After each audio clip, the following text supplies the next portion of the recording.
Hey kids, this is Aaron from the podcast That Wouldn't Die, and Kevin and I use Zencastr. You think you're better than us, that you're using something else? You're wrong. Zencastr's the place to be. Who are you to deny it? It's now super easy to record a podcast with Zencastr. Log in using your browser and start recording a high-quality podcast right away.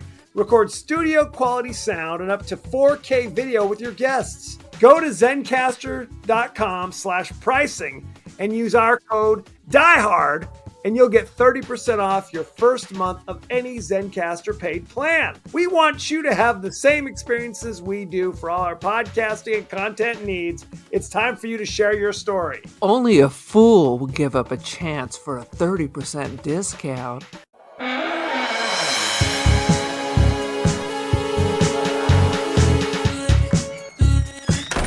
370 feet beneath this point is a hidden chamber that might contain a critical missing piece of our history. How are we supposed to get down there? catacombs. There are 200 miles of tunnels right underneath our feet. They're holding the remains of 6 million corpses. Stop. This is the Empire of the Dead. These are human bones. Welcome to the latest episode of the podcast That Wouldn't Die. I'm your host, Kevin. With me, as always, is Aaron. Hello! This week, we're discussing the horror classic, As Above, So Below. I have the hardest time saying this title correctly, by the way. I think it sounds so poetic. I think it just sounds lovely. Only lovers left alive, as above, so below. I think they're all great titles. Fair. It stars a few actors that are vaguely recognizable, but not really. How about that? How about this? I wrote down, that dude's French accent is so fake. It's so crappy. And then I read he's French. He's French, right. Ben Feldman.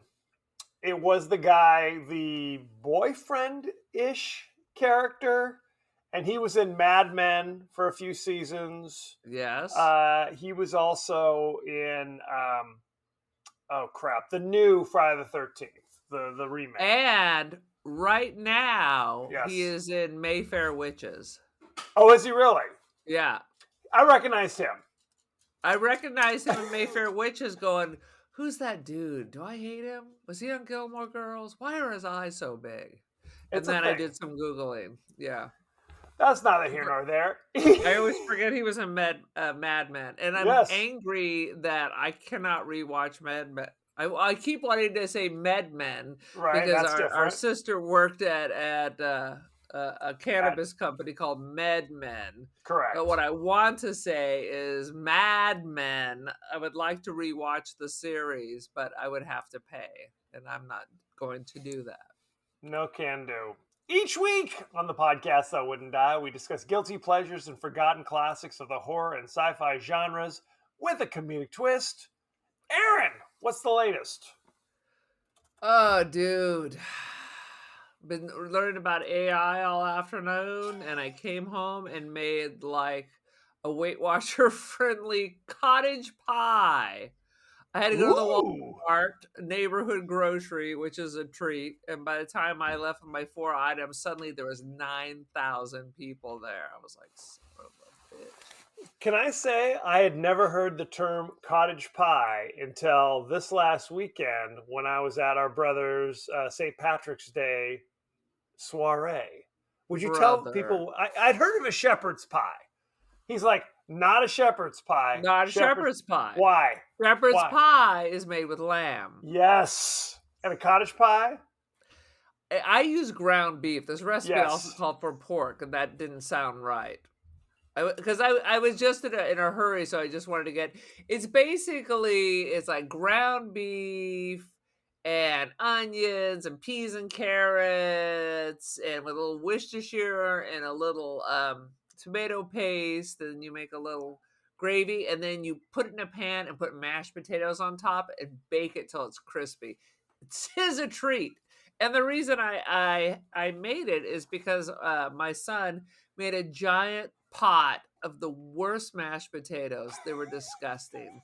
He made instant potatoes with water and some pepper. They were utterly god awful, but I zhuzhed them up and threw it on my cottage pie. Say la vie. It sounds dynamite. Not your horrific mashed potatoes, but under normal circumstances, it's literally ground beef, mashed potatoes, baked on it. I'm in. Say You're no in. more. I'm First in. of all, as the spokesperson for all Irish people, once you have the praties, line me up. Absolutely. Absolutely. And it's an ode to the end of fall, because it rained for like 3 weeks, so now it'll never rain again here in Bakersfield until next February, and next week will be 90 degrees. I've been walking around in the jacket I took to Iceland with me, but next week it'll be 90 degrees, and even though I'm freezing to death in my classroom, they just announced they're switching to AC next week too. Yay! So it's the end of fall? Is that what you said? The end of winter. The beginning of spring. Spring is sprung tomorrow. Spring is sprung. Fair. Good times had, Val. Who can say? Who can say? Why don't you give us your 30-second synopsis of As Above, So Below? All right. You got Ms. Indiana Jones with the dead father is looking for the Philosopher's Stone. I don't know. Right. I thought Harry Potter had it. Call me crazy. Correct. But so 1 minute she's like in Iraq before the Taliban is blowing up ancient sites. No Next Taliban in Iraq, by the way. Where the she was, I don't know. But she was there before the Taliban blew it up. Where was that? Afghanistan? I don't think it was the Taliban, but fair enough. It was the Taliban. Remember, because they were blowing up all those ancient religious artifacts. Okay. Do you not remember the 90s? It was Iraq, but it wasn't the Taliban. It was some other nefarious character. Just some random. They didn't want to say the Taliban because they might get sued or something. Because the Taliban are Afghanistan, not in Iraq. That's why they didn't want to say. They travel. They got cars. That's quite a drive.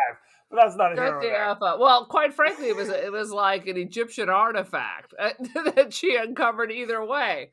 So now we're off in Paris, where she thinks she's got the treasure map that's going to show her exactly where the Philosopher's Stone is, which apparently imparts everything. Besides, you'll be the queen of alchemy. It doesn't bring the dead back, but she'll be the most powerful person in the world, and somehow that's really important. So she hires a bunch of crackheads from a club who know a secret way in, and guess what? It's all bad. It all gets bad. One by one, all their horrors of their lives are appearing in the cave, and then she gets real smart a little too late. And I'm telling you, I like it when there's not just either everyone's dead or one person's dead. You got a scattering people that made it through. Although I don't know how the other French dude's going to explain where everybody went. Because clearly he's not taking search and rescue back in there. This movie, man. I had heard of this movie, but I was convinced, like, based upon my, incorrect assumptions. I thought they all died at the end. I thought it was going to be like a Descent kind of situation. Have you seen The Descent, Aaron? I have not seen The Descent. Okay. If you think this movie's claustrophobic, The Descent is real claustrophobia. As a small child, I was afraid that I was going to fall somehow into an ice crevasse and I was going to get stuck and no one was going to save me. So, living in the desert, don't know where that came from. But it Not did too many rear ice its head crevasses. when I was standing on a glacier in Iceland and I could see like water underneath the ice. I was like, "Oh, here we go." Here it is. It was a premonition. And I paid for this. Here we go. Now your Roomba's crying. Let's talk about Roombas for just a second. Yes. Roombas sound amazing. The idea is at a certain time of day, the little robot roams around your house, cleaning up all your crap.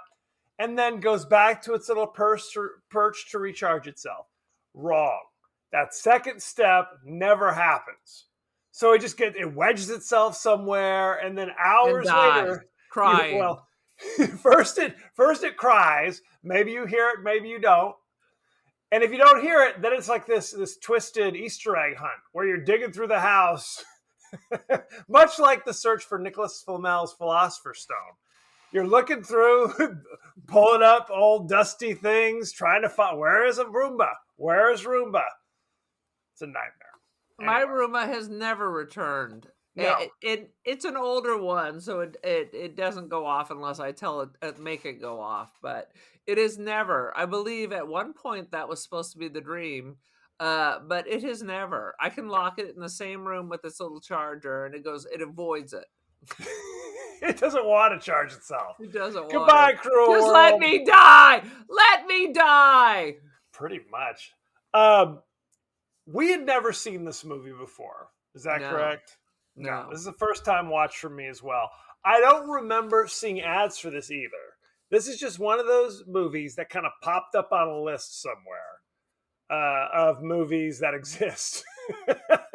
So this was, I thought about doing it in the past, but what I was going to say about The Descent, and maybe we'll do it at some point, but that was the movie that let me know, oh yes, you are claustrophobic.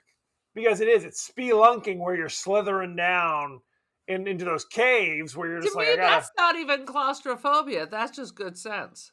That's just good sense. 100%. And literally, it's like when the monsters come out in The Descent, it's like, who gives a damn? I don't care about the monsters in the cave. I care about getting lodged in some little thing with my arm stuck like this. And just slowly starving to death or your lungs collapse. Yeah. It's a horror show.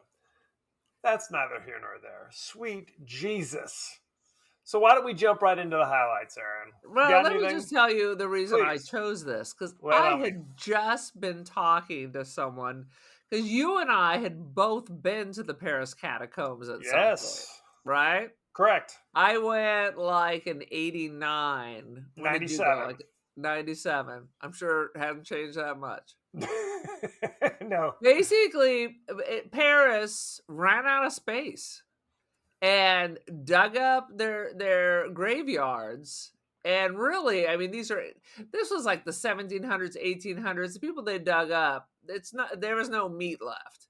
Right. In fact, in the catacombs, really what you see are the big bones. You see femurs and skulls. And the crazy monks did all kinds of weird decorations with it. I mean, the same thing happened in San Francisco. Is they ran out of space, so they dug up everybody and moved them to the city of Colma, which now actually has people living there. It used to be Colma used to just be a city of the dead. I see. Not any longer, though. Not any longer. They only moved the headstones, Aaron. Just the headstones. Right. Ah! Wow. But all the stuff they pointed out is real. The catacombs in Paris have all these little fucked up sayings as you move from room to room to room. Right. And I had just enough French, so I knew when the horn blows at midnight, the dead will arise. So me and my knucklehead college friends were like, what? Plus, it was like dripping water, so we envisioned how many layers of corpses has this water drifted through before it splattered on my head. We're like, 100%. It's the dead's tea. Don't let it fall in your mouth. So we were freaking out because the catacombs take a while. You're going down deep before you start seeing the bodies. I mean, it gets really cold. It's really dark. It's really damp. And again, these are underneath the city of Paris. This isn't out in the boonies. This is the city of millions. This bizarre must-see when visiting the fine city, I would say. Absolutely. But it's wild because it's like there's clearly no attempt was made to I'll put some tombstones or markers. It's literally just cordwood stacked. Boom. Here's femurs, skulls. But they'll put the skulls in like a heart shape. They got in there and the old monks decorated them. And basically all you got is this zone. This part of this cemetery is here, and it's just like an alcove that goes way back, and it's just femurs. It's Right. not like it's funky or anything. No. These people have been dead for hundreds of years, so there's no weird smells or anything. I didn't get any bad vibes. No, I didn't either. No. I wasn't claustrophobic in it at all. Well, you were not climbing over into cracks either. They were wide open rooms. Correct. Although I do wish there were some people like dressed as witches chanting with their little red candles around the corner. That would have been awesome. Well, there's that scene where they're like naked with body paint, like chanting. There's just some weird people doing weird shit. Moving on. Never mind them. Let's talk about the film here, because like you said, the main character, whose name I never take the time to remember the character's name because it doesn't even matter. Doesn't matter. Her father's like life's pursuit was tracking down Nicholas Flamel's Philosopher's Stone, which was supposed to be used for alchemy, changing lead into gold. Base metal into gold, yeah. And it also... And all these other things. But that's really when you're talking about alchemy. Right. People wanted to figure out how to get rich. 100%. And it was also supposed to kind of bestow eternal life, was also part of it. So she is kind of driven to kind of track this down, because she's an archaeologist, right? She's not like a treasure hunter per se. She's learned and educated. And like you said, she's in Iraq, which is Mesopotamia, essentially. And for some reason, you talked about this, the government is going to blow up these tunnels underneath Baghdad, wherever it was. I don't remember. That's like I said, I thought it was the Taliban because that's what they were doing. I wasn't sure what country they were in, but don't you remember before the Gulf War that they were just blowing up all these ancient shrines and statues? Saddam Hussein doing crazy shit. So, but Saddam Hussein wasn't doing it. It was the Taliban. Taliban are not in Iraq. I didn't say I know where they were. I'm just telling you that the this Taliban story takes place in Iraq. Up. God damn it. This part takes place in Iraq. Okay, I'm going to look it up. God damn it. Look it up. What? You're going to see Taliban blowing up shit? And what does DeepSeek say? Iraq. Oh, I don't want to look that up. Let's look up as above. I was just looking up Iraq for some reason. As above, so below. Maybe I'm wrong. It's possible. Yeah, of course you're wrong. Let's see. Oh, okay, here we go. I was wrong. Scarlet discovers the Rose Key artifact in an Iranian cave slated for demolition. So it's Iran, not Iraq, and not Afghanistan. So we were both equally wrong. And also not Egypt, because it was that fucking dog god that was over there. Oh, it was like a bull. Whatever. Who the hell? This is neither here nor there. So either way, it did not look Persian. She finds some ancient cuneiform or whatever, and she copies down as the shit's blowing up, to establish that she is a fanatic. Well, did she? Was this a surprise demolition? No. That you could only go 1 minute before the shit blows up, or are you just busy? You were waiting for a super saver on the air flight? Unclear why this had to happen now. Unclear. But she found it just in time, and now she's back in Paris, where here is the marker for Nicholas Flamel, who, if you've seen the Harry Potter movies, they specifically mention Nicholas Flamel as being the Philosopher's Stone. I totally lost my train of thought. Oh, so she goes to Paris, and there's some writing that she can't translate, and the only one who can translate it is like an ex-boyfriend who breaks into... He doesn't speak ancient Aramaic. And my old boyfriend, which I thought that was like a cool kind of rock and roll thing. He breaks into ancient sites and fixes their clocks and stuff, like he's Quasimodo. It's bizarre. I thought that was kind of rock and roll, but then it's just like the dude from Mayfair Witches, and I was like, oh no, he needed to look a little bit more Italian with flowing hair. Little less like short Jewish guy. That's not what I was anticipating. Nothing wrong with that. Not that there's anything wrong with that. It was just not my expectations. But it is funny where it's like he goes in there and fixes the clock tower of Notre Dame, where people are like, "What the?" He's like, it hasn't rung in 400 years. Oh, really? You just fixed it? I'm pretty sure that was not Notre Dame. Maybe he's the one who set the fire. I don't know. He didn't start the fire. Yeah. Oh, sweet Jesus. So they figure out that they have to go beneath the streets of Paris to find where they think the final resting place is. So they go down to the catacombs and they realize, oh, the catacombs don't go where we need to go. Right. But there's a creepy dude sitting in like the shadows go, hey, go to some rave. Go to some rave, do a little E, and look for Papillon. Papillon. The butterfly. The butterfly. He will let you know where to go. So they're like, cool. Sounds good. I mean, Papillon is a rock and roll name. I mean, it's much better than the German Schmetterling. But it's not like a cool guy name. Let's just say that. Not typically. But maybe in Paris, that is like the roughest name ever, right? Dude, yeah. Is that possible? Look out, it's Papillon. Papillon. So they go to the rave. They meet the dude and like a couple of his loser buddies.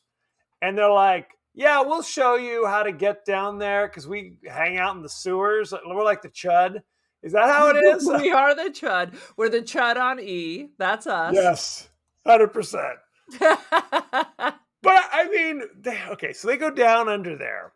And this is where they start. In one hand, I'm getting intrigued. But on the other hand, I'm getting kind of like, well, this makes no goddamn sense. Because they talk about how people are going through those tunnels all the time.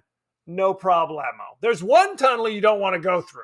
Right. Don't go through that tunnel because my buddy, whoever the hell, went in there 2 years ago and disappeared. We never seen him again. So there's bad vibes. We don't go through that tunnel. So somebody filled it up. It's filled up. Let me back you up a little bit. Back it up. So we have Mayfair witches, dude. Yes. Who is claustrophobic, but magically gets over that real freaking fast. The police come and try to snatch them as they're going into the tunnels. Yes. And I would have been like, officer, come and take me. Come and take us. I'm not going in that fucking hole. Second of all, the police just give up. That was it. They're like, we're going to smoke That's what they do. A French cigarette, a Giton or Gauloise, and we've done our duty. Do you know what's interesting? We didn't go after them. We didn't even talk about this. This is yet another, like, first-person camera visor, because it's filming a documentary. I wrote that down. Cannibal Holocaust. Yes. Under the land. Yeah. It's Cannibal Holocaust, but in the catacombs. My first thought was these French people are going to just F them. But that's not it seemed like they don't know these three. They're totally random people that a spirit in the catacombs told them to, because do you know who that person was who told them to find Papillon? It's revealed later in the movie. Right. That was the dude who's stuck in there. No. What? It was the dude, oh God, in one of the stupidest moments, later in the movie, they start having visions of their sins or whatever the hell. Right. The one, Papillon, because he has a burn on his arm that he doesn't talk about. They turn around a corner and there's like a Peugeot or something on fire, and there's the dude who led them to. He was the guy burning in the fire. Was the guy who told them to go see Papillon. So there you go. Yeah. It's a blink if you miss it kind of moment. They're all haunted by things that, while they're not exactly guilty of, they were somehow involved with it. Right. Well, it was just kind of what was weighing on your soul in a Yeah. way. It's like what are the kind of regrets or the sadness or whatever you're carrying with you is kind of the reveal. The clock fixer was unable to save his brother from drowning in a drowning. cave. Right. He got lost and couldn't save his brother who was drowning in a cave. Right. Which is why he's claustrophobic, kind of. Which is exactly. They all have these kind of issues. Our main Indiana Jones, right? Her big thing was her father committed suicide and she didn't take his call. Right. So it's all these guilty things that they haven't dealt with are now haunting them in the cave. Correct. Now we didn't even talk about this. Because the scene when she's in Iran, when she's running from the explosion, she turns a corner and there's a dude hanging there. Yeah. Which there's no explanation. Why would she already be suffering from visions or spectrals or whatever the case may be when she's nowhere near what's revealed to be the gates of hell, essentially? Maybe because she broke that seal and it kind of unleashed this all. I mean, obviously she was already guilty, but I mean, they were seeing things. Right. They were already seeing things before they entered the cave. Yes. There was that girl outside the club. Who's that's never explained. Never explained. The documentarian who's videotaping their adventure, he on multiple occasions, here's this creepy white chick, blonde hair, kind of looking at him a couple times, no explanation. And he, again, never an explanation because he dies before he can, although you see her kind of run at him. Well, and then we see the one girl get her head bashed in by their mysterious friend they ran into who they thought was dead and lost. Well, guess what? He was dead and lost. So what is her issue with him that he like cracks her head like an egg? Well, if you look at Wikipedia and if you look at IMDb like I do, it's revealed over the course of this movie that this is literally the Divine Comedy. That they are going from layer of layer of layer. Oh, shit. Yes, that's what it is. So there's an explanation as to why each room looks a little different and what happens there. There's some kind of goofy explanation. But honestly, I don't like that.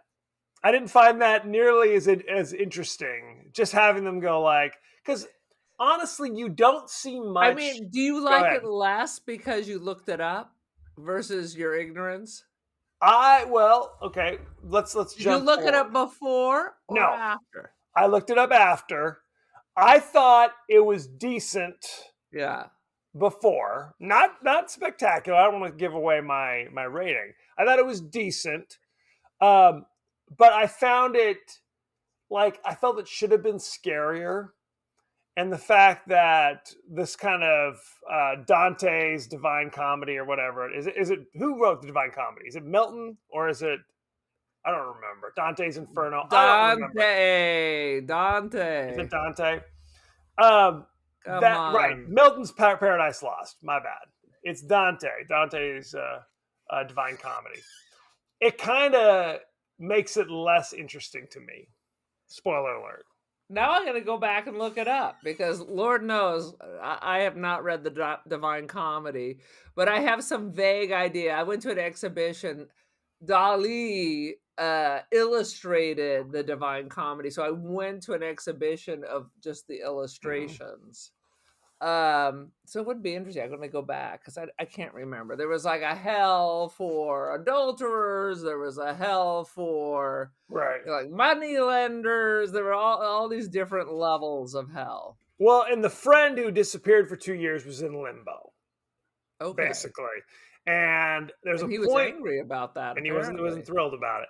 When they literally climb in and they see an ancient script or whatever that he translates, it's abandon all hope. Ye who enter here. That's from the Divine Comedy. So that was. It is in the catacombs also. It is. Oh, is it really? Yeah. Oh shit. Well, there you go. But what I was saying half an hour ago, when they find the area which has been kind of bricked over, and they say we shouldn't go in there. They say, cool, we won't do that. And they go to the area that he suggested, Papillon, the way that he's gone 1,000 times, where the dude gets kind of stuck in there for a little bit with the bones. Oh, yeah. The guy gets stuck in there. I was like, okay, yeah, this is what I thought. My chest was getting tight. I was like, no. As soon as I saw move that, the bones out of the way, you're fine. You're fine. The minute that I thought that I was stuck, that's when the panic would set in. I'd be freaking, I'd be crying, I'd be cursing, I'd be having full wing ding. Absolutely. That is a primordial fear. In there. Absolutely. I'm feeling anxious just talking about this. So they climb through that thing and they get on the other side, but it's like they're back where they started. Like there's some kind of force now making them take the path. Right. The bad path. Which, again, they said, Papillon was like, I've been here 1,000 times. You can see there's Pap right there. You know, But some kind of force is making them go in the bad way. But my question is, why? If people walk through here all the time, and as long as you don't go down the haunted tunnel, you're fine. Why are they now forced to go down the haunted tunnel? It has to be her. It has to be her because she's already seen visions. She's the one. She's the chosen one. She's the one who started the quest. She's the one who has all the information. And she's the one, spoiler alert, who makes it out at the end. Right. And then what? She figures it out. Eventually, she could have figured that out a little bit earlier. Well, there were definitely times where it seemed like, you need to share some of this information with these other people around you. Well, how about this? She promised them all treasure. What if she gets down there and the Philosopher's Stone is a diamond and there ain't no other treasure? How's she going to explain that? She just lied to them all and half of them died. Correct. They did. Yeah. And what's funny is when they find the treasure chamber and there's the Philosopher's Stone up there and she sees the treasure kind of chained, like locked behind a gate with like, I don't know, gold or whatever. It was so Indiana Jones. I was like, But it was like, she's sitting there going, that treasure is trapped. I don't think they should go and get that treasure. It's like eventually you might want to raise your voice and say, guys, it's a trap. But she didn't until like the roof is caving in on them. Yeah. And miraculously they were fine, except for, again, the haunted specter who showed up and then disappeared and then reappeared later. Who knows? How about, hey, bro, you've been gone for 2 years. We've been looking for you. What's up? And he's just like hunched over in the corner, like the last scene of Blair Witch. It was. You're like, okay, I don't think you're okay. Well, I think they were kind of stuck at this point. At this point, they had to follow him. And he says, the only way out is through. To get out, you have to go down. Right. And at that point, you're kind of pot committed. They were trapped in there. So here's some dude leading them somewhere. What else are they going to do? There's nowhere else to go. So how far down would you keep going? Because it ends up just being a circle and a circle and a circle. Right. At what point do you just go, I'm not doing this anymore? Because by the end, suddenly she has go back. There's got to be another way. There is no other way. They had to keep going because it was like basically it collapsed or whatever. There's nowhere else to go. But by the end, she was like some magical powers. They don't even need ladders or ropes. They can just jump. At the end, they jump through the fucking hole, so 1,000 feet down.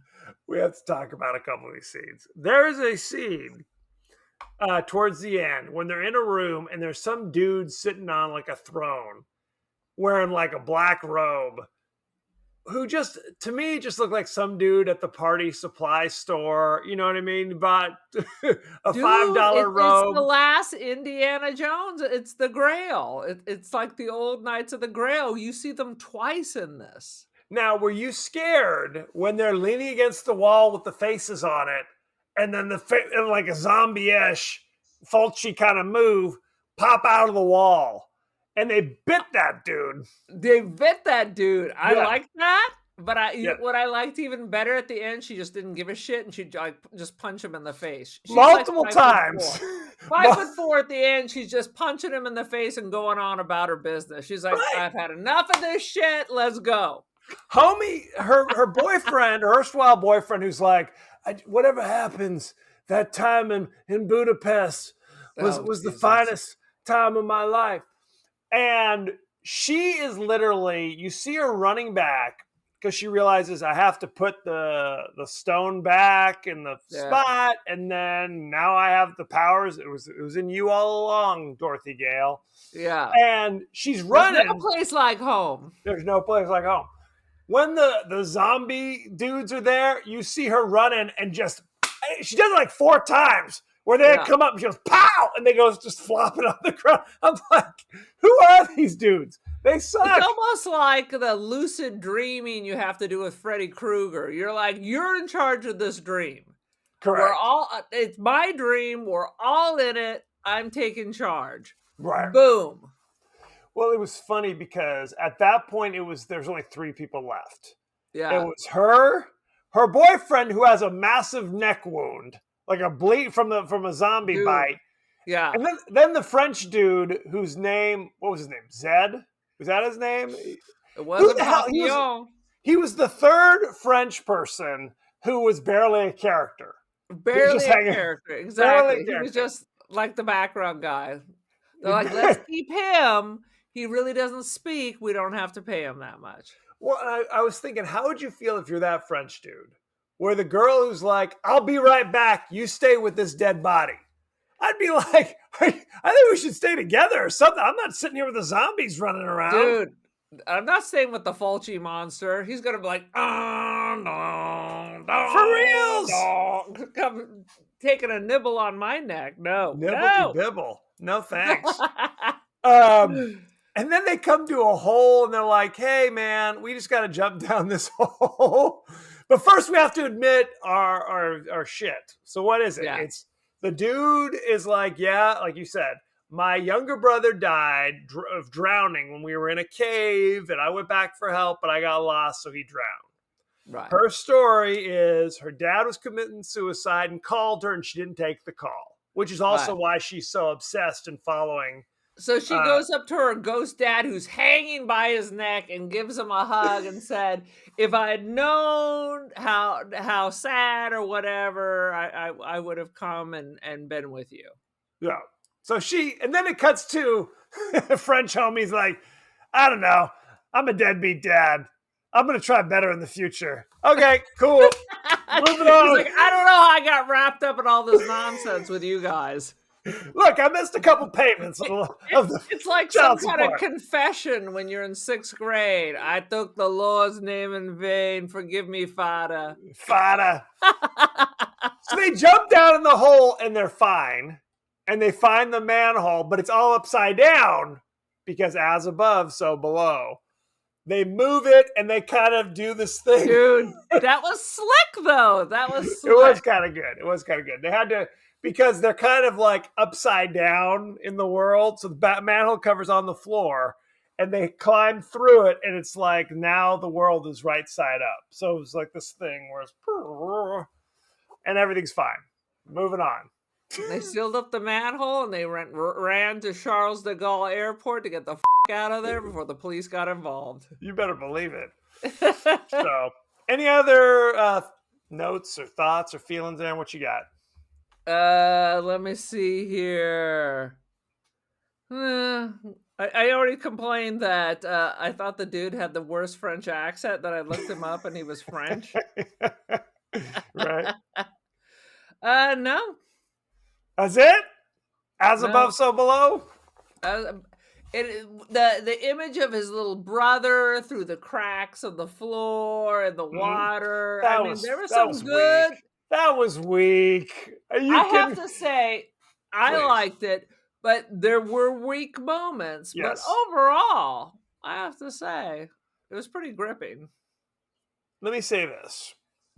If the movie was French catacombs, oh shit, we're trapped, and there are zombies running around, that's a better movie. Except I in the one liked moment, it was not what I thought. there's one moment with like the sand zombies who appear terrifying, but are promptly getting their ass beat multiple times. Yeah, it's true. So that's all I'm saying. Pearls. Shall I go behind the scenes? All right, lay it on me. Oh, as above, so below. This was the first ever production that secured permission from the French government to film in the catacombs. So there you go. The film I'm like, utilizes... what kind of a budget they have? They actually got to film in France and not like Croatia or something. Right. Maybe they got to film for like a week and a half and everything else is on set. The film utilizes a set of narrow, winding tunnels of the Paris catacombs, complete with real mint skeletons creepily arranged centuries ago. Yeah. Boom. Ben Feldman, who plays George, the boyfriend, actually suffers from minor claustrophobia, and he had to keep taking breaks to cope with it in real life. Boom. The nightclub Scarlett is in when she's looking for Papillon is a real nightclub in Paris, and DJ Axiom was actually performing a set during the filming of the scene. Are you familiar with DJ Axiom? I am not, but I was thinking this looks like a place I'd like to go hang out. It looks like a cool club. Who is DJ Axiom? You know him, don't you? No, I don't even know who they are. Is that what you said about the Super Bowl halftime show? That was the elderly relatives. Who are these people? How come there's no white people? They did not say that. They did not say that. Yeah. Oh shit! Well, not our parents. We need to have a conversation with Mom's choice of friends, evidently. Yeah, well, that's what happens when you're hanging out with retired sheriffs and such. That is true. Susie, the Banshee, is named after Susie Sue of Susie and the Banshees. That's the French chick who gets her head bashed in. Let's see. The tunnel collapse directly mimics the tunnel collapsed in The Descent. Hey, there you go. Let's see. The film's poster tagline, "The only way out is down," is a quote in the film said by La Taupe, who's the dude that they find wandering around down there. And it was also used for the 2003 science fiction movie The guy's Core. name? La Taupe, which means the mole. I was just French. I was just googling that. The mole, because he's burrowing. Let's see. When the group enters the first tunnel, they encounter La Taupe, who is believed to be dead for 2 years. He is, in fact, dead and stuck in limbo. This is proven by his inhuman speed to move through corridors. What does that prove? Is that standard? Is that how it is in limbo? Are you angry in limbo? I thought unbaptized babies were the ones who went to limbo. That's true. Let's see. The first, in Dante's Inferno, the first circle of hell is limbo. Limbo's where the souls go.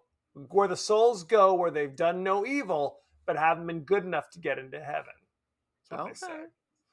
So it's not enough that you weren't evil. Right. Not good enough. That's where all our prayers to go to push them over the edge. Isn't that how that works? So, the complete journey of hell through the secret tunnels of the catacombs of Paris are as follows. The vestibule. The group encounters a gathering of 2 sets of divided cultist female souls. Yes. A faux tunnel and the 9 circles. One is limbo. We talked about this. Okay. And like they described it, where they find the directionless soul of La Taupe. All right. The second level's lust, almost completely colorless tunnels, the loud vortex of souls, hissing of Minos and Italian inscriptions. Then there's gluttony, which is the widened 3rd floor tunnel section containing the growl of an unseen Cerberus. All right. Greed, the enclosure containing the Mark of David, engraving of Plutus, trapped treasure, and the false philosopher's stone for single use. All right. Wrath, which is the damage reverse enclosure of Greed, which is completely empty, minus a filthy water entrance. Okay. Then Heresy, Florentine walls, and flame-lit enclosure with 3 ring inscriptions. Then Violence is the 7th level. Shattered stone pool enters the enclosure cavern area. Susie is killed in the first ring. Violence against neighbors when Latoupe beats her to death. Then we've got... Keep rolling. So it's There's all not sorts of really the Divine Comedy. It's Inferno. In the Inferno, my bad. Dante's Inferno. Let's see. It also contains hallucinations of Scarlet's father and the 3rd satanic occultist markings over sandy tunnels. Level 8 is Fraud, the amphitheater-shaped area with the drop and manifestations of Benji's victims of Bologna 1 or 2. I don't know what that means. Who's What? Benji, first of all? I don't know. Who knows? Then pandering, seduction, and flattery, which results in him falling from fraud to treachery. That's when, okay, Benji was the documentarian. Okay. falls Yeah. to doom. Benji's the documentarian. Treachery, water tunnels with Danny beneath them, leading to the 4 caverns. The second cavern, the betrayal of community, ties in with, in which Simonic Papillon is killed by the manifestation of the man he left for dead in a vehicular fire, where he meets his Simonic fate. That part was stupid. The effects were lousy. Anyway. I was there for it, you bastard. The throne, a wooden chair, and the devil himself appears. That's the homie in the robe, I guess. Okay. Along with the robed demons of what can be believed to be Judas Iscariot, Antenor, and Ptolemy. The demon of Cain appears. Do I need to watch this whole movie again? Now with a Medici eye to it? Maybe. Good Lord. The demon of Cain appears as the first horrendous wall demon that bites George. And the final area of hell traversed within the 9 circles is the bottomless pit of penitence and the reverse leap of faith. Oh, the leap of faith. That was in Indiana Jones too. And only the penitent will pass. And only the penitent will pass. Why didn't they bow? That's a penitent before God. Bows. That's right. Let's talk about the cast and crew, shall we? I don't know why you think that makes it worse. To me, that makes it more interesting. I was just like, whatever. You son of a bitch. Now I'm going to have to... I did buy the Divine Comedy, I don't know, 4 years ago. One day I'll read it. John Eric Dowdle was the writer and the director of As Above, So Below. He also wrote No Escape, which was very stressful, where it's like Pierce... who is it? Owen Wilson they're trapped in like some Asian country during like a civil war where they're trying to get out before they get picked up by the murderers, and it's a whole thing. Right. Very stressful. As Above, So Below. He wrote Quarantine, which is a remake of a Spanish horror movie called REC, R-E-C. It's like another one of those kind of found footage films with zombies. Right. The Poughkeepsie Tapes. Unfamiliar, from 2007. No. Let's look at the cast, shall we? Perdita Weeks played Scarlet. You know her from such things as Above, So Below. Oh, yeah. I remember her in that. She was in Kenneth Branagh's Hamlet in 1996 as second player. I was going to say she was pretty fucking young because I love Kenneth Branagh's Hamlet. Give me all 4 fucking hours of that. It is iconic. I'm out. Dude, I don't need 4 hours of Kenneth Branagh. Henry Ford and Hamlet are boom. They're the best. She was Kira in Ready Player One in 2018. Okay, I saw that. In 1997, she played Evie in Spice World, the Spice Girls movie. Shake it to the left. Shake it to the right. I like the Spice Girls. Let's see. Ben Feldman. Who doesn't? Indeed. He played George. You know him from such things as The Perfect Man in 2005. Unfamiliar. No. As Above, So Below in 2014. Friday the 13th in 2009, the remake. He was like in the opening scene, basically. Whatever. In 2008, he was in Cloverfield. That was with the... Never saw it, and I'm proud to say. He's currently on Mayfair Witches, and good stuff. Let's see. Who else? He's the same character, I think, wherever he is. Not so. You know what? I'll say this. He is actually a real actor in Mad Men because he comes across totally different than you see him in pretty much anything else in Mad Men. I gotta revisit it. He did not bother me in I'm doing it again. In Mad Men, he did not bother me. Edwin Hodge played Benji, the documentarian. You know him from 57 episodes of FBI Most Wanted. No. From 2022 to 2025. Never heard of it. He was in Parallel in 2024. That's a movie of some sort. The Tomorrow War in 2021. That was the Chris Pratt Amazon Prime original movie.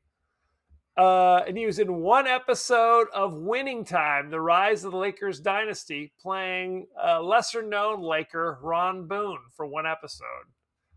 So there you go.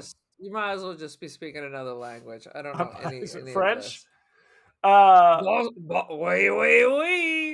Papillon was played by Francois Civil. I don't know if I'm pronouncing any part of that correctly. You know him from such things as Love at Second Sight in 2019, As Above, So Below in 2014, Frank in 2014. 2014 was a big year for him. That was a big year for him. And The Stronghold in 2020 is a French film, which has a French title, which I'm not going to attempt to pronounce. All right. Anybody else you want to know about from this movie? Can't imagine. L'Amour? Le Taupe. Le Taupe was played by Cosme Castro. You know him from such things as Above, So Below. He's a writer for Intelligence in 2023. He wrote the short Jean in 2015. And he wrote, so he does a lot of writing, evidently. He wrote Joie de Gloire in 2022. Yeah, sweet Jesus. Let's go look at the ratings, shall we? As Above, So Below. Currently on Rotten Tomatoes. 29% rotten. Boom. I have to see, the reason I found this is I was Googling underrated horror movies. And then when I saw it was The Catacombs, plus it had a rock and roll title. But I did see that it had, like a Google, I think it was 4.5 out of That's ridiculous. These are way too low. Do you know what the audience gave it? The audience would have given it like a 78. 41. Which is also ridiculous. That's ridiculous. Totally ridiculous. This may not be Malignant, but I thought it was highly entertaining. It's not a bad film. It's not a bad film. The idea it's that a different idea. I mean, I appreciate that while it has a lot of Indiana Jones vibes, I was there for it. I was feeling very tense for a lot of this movie. I hear that. Peter Bradshaw of The Guardian says, there are some interestingly contrived moments of claustrophobia and surreal Contrived. Boy, that's a shot fired right away. But this cliched and slightly hand-me-down script neither scares nor amuses very satisfyingly. 2 out of 5. What the hell? Yeah, not a fan. Not a fan. I guess not. Wesley Morris from Grantland says, once upon a time when someone in a horror movie turned a doorknob or drove toward a storm, you got to feel superior and shout, don't go in there. Now it's more like, seriously? You're not going to put down that camera first? So... not a positive review. Happening. Good Lord, angry people. Angry people. Current administration. It could be. We have a new segment in the Critics Corner here. What we like to do is include the reviews of the immortal New York Examiner critic Rex Reed, who is known for his ridiculous and some would argue feisty reviews, sometimes downright personal. It's like, why, who hurt you, Rex Reed, that you have to unleash this on people? However, but unfortunately, he didn't review this movie. What we've decided to do in the age of AI is whenever we cannot find a review that Rex Reed actually wrote, or if I just can't be bothered to look for one, I'm going to pump it into ChatGPT and have them come up with a one-sentence review in the inimitable style of Rex Reed. Are you ready, Aaron? Let's go. As above, so below is what happens when you mix the Blair Witch Project with a History Channel special on alchemy, then shake it up in a GoPro and call it a horror movie. Claustrophobic, chaotic, and about as enlightening as a bad trip in the catacombs. Thank you, Rex Reed. That's very concise. Not a fan. Not a fan. Not Virtual a fan. Rex Reed. I like it because it does really cover everything we talked about. Yep. I can't say that that's a bad review. What is your review, Aaron? All right. Now, mind you, yes, clearly there's a few flaws, but I mean, it has a story we can follow. No one gets raped. No. It's minimal blood. But there's a lot of atmosphere. There's a lot of tension. It's kind of a different idea. It's got a little Indiana Jones in it. And I was entertained. I was not bored with it. I was like, oh shit, they're going down that fucking tunnel again? At what point do you just say, I'm just going to sit on this rock and die? 100%. But what, for all it's worth, I was there for it. I'm going to give it a 3.75 Frenchmen who sound like they have a fake French accent. How about that? That's always the best. I've done this many times where I'm like critiquing somebody's accent. That's the lousiest accent, and then you realize it's a real speaking voice. I was like, oh shit. He's actually French? He is French. Look, I know it sounded like I thought this movie was a horrible piece of shit. I do not think it's a horrible piece of shit. I found it a little disappointing, would be the way I describe it. It's not time wasted sitting through it. It does have a lot of good atmosphere. I didn't mind. It is true. It's always contrived when it's like, make sure you're still shooting with your camera. You're being chased by creatures and falling down a hole. The new Google lenses. They put like a dot on everybody's helmet. So they did do that. We know the cameraman weren't going to make it. The one black guy got to die real soon. Yeah, it's a thing. It's a thing. So I'm going to give it 3 out of 5. 3 out of 5. Not horrible. Not if I was flipping channels, maybe I'd watch it again. Maybe not. I might watch it again since you outlined. This is like the Babadook. I was like, oh shit, is that what's going on? But I haven't watched it again because I was waiting to watch it again with you. Someone who could appreciate it. 100%. But like now that you've rattled off this whole Dante's Inferno situation, I was like, interesting. Okay. Again, I felt it kind of took away some of the creativity. Contrived. Well, it is. It's like now I'm just kind of painting by numbers. It's no longer this interesting thing that I came up with. Now it's just I'm bringing this over here and kind of cramming it into this because. So you think that Dante is like the original AI? He's the original, 100%. I think we can all agree on that. And what does the Philosopher's Stone have to do with Dante's Inferno? Unsure about that. Unclear. Not horrible. It's fine-ish. I thought it was entertaining.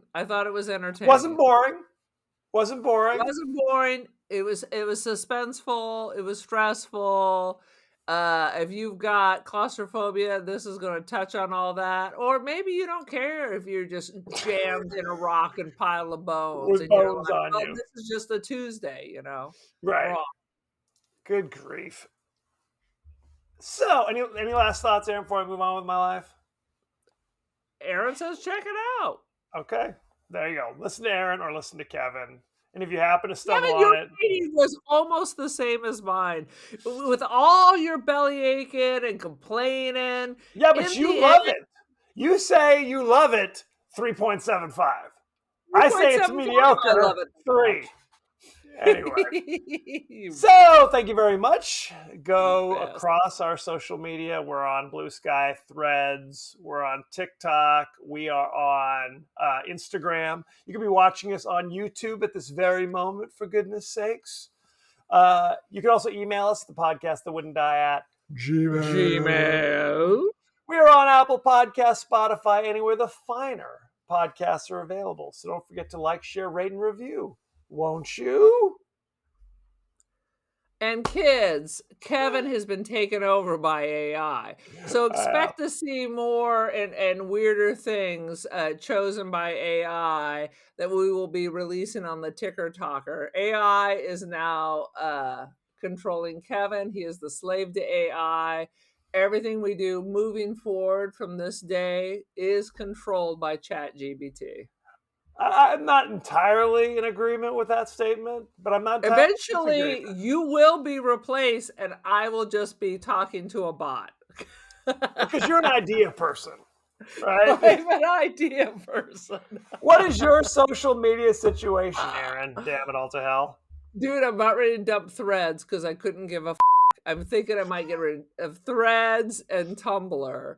Yeah, I finally got rid of my second X account because I couldn't be bothered. Although I did have a good name, Pola Aaron. But anyway, threw that away. I am on Flickr. I'm on Tumblr.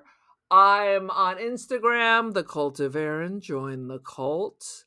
You can find my art on Artsy and First Dibs, Aaron Doherty, all things Polaroid.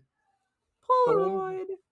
Boom. It's not a niche thing. Don't let people tell you that. It's kind of a niche thing, Aaron. How do you say Not in the world where I have completely surrounded myself with Polaroid people. I'm on a Polaroid bubble. I'm like, people are like, does that work? I'm like, do you still find film? I'm like, what? Of course you do. What? Okay. Fair enough.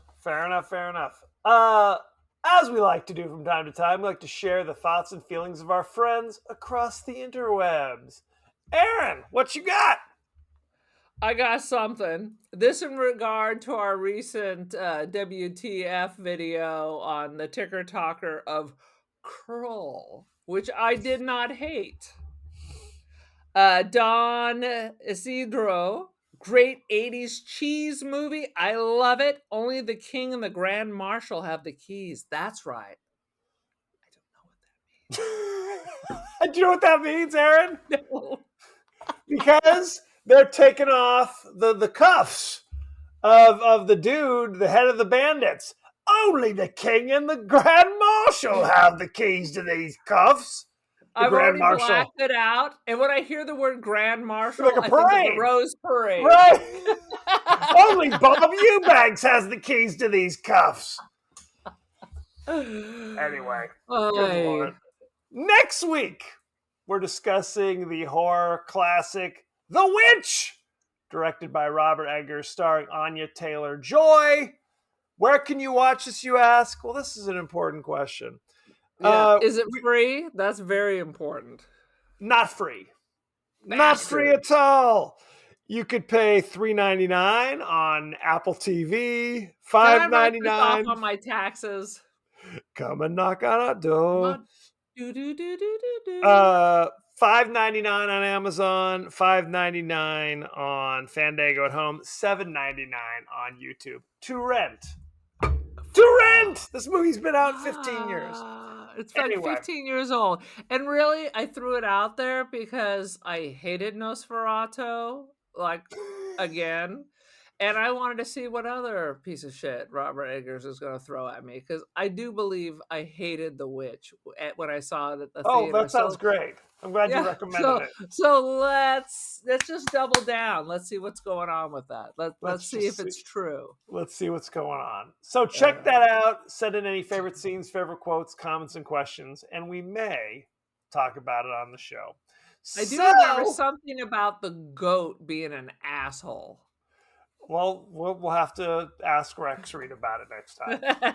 So, thank you very much, and be